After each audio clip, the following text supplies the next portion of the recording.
പറയുകയാണ്, പരിശുദ്ധമാക്കപ്പെട്ട ഹജ്ജിന് വേണ്ടി പോകുന്നവരെ, പരിശുദ്ധമായ ഉംറയ്ക്ക് വേണ്ടി പോകാൻ നിയ്യത്ത് വെക്കുന്നവരെ, ഈ പരിശുദ്ധമായ ദുൽഹിജ്ജയുടെ മാസം കഴിഞ്ഞ് മുഹറം മുതൽ എത്രയെത്ര സഹോദരങ്ങളാണ് ഉംറയ്ക്ക് വേണ്ടി നിയ്യത്ത് വെച്ചിട്ടുള്ളത്. അതിനുവേണ്ടി പണമടച്ചുകൊണ്ട് കാത്തിരിക്കുന്ന പ്രിയപ്പെട്ട ഉമ്മ, അള്ളാഹുവിന്റെ റസൂലിന്റെ അധ്യാപനം ശ്രദ്ധിക്കണേ. ഹബീബായ നബി സല്ലല്ലാഹു അലൈഹി വസല്ലമ തങ്ങൾ പറയുകയാണ്, ഹജ്ജിന് വേണ്ടി നിയ്യത്ത് വെച്ചിട്ടുള്ളവരെ, ഉംറയ്ക്ക് വേണ്ടി നിയ്യത്ത് വെച്ചിട്ടുള്ളവരെ, ഹലാല് സമ്പാദിക്കണേ, ഹലാല് ഭുജിക്കണേ, ഹലാലാകുന്നത് കുടിക്കണേ. കാരണം നീ ഹജ്ജിന് വേണ്ടി വീട്ടിൽ നിന്ന് വലത് കാല് വെച്ചുകൊണ്ട് പുറത്തിറങ്ങുമ്പോ, നീ വീട്ടിൽ നിന്ന് പുറത്തിറങ്ങിയാലുടനെ തന്നെ അതാ യൻസിലുൽ മലായികതു മിനസ്സമാ,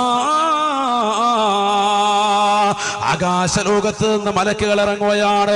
മലക്കുകൾ ഇറങ്ങിക്കൊണ്ട് മലക്കുകൾ വിളിച്ചു പറയുകയാണ്,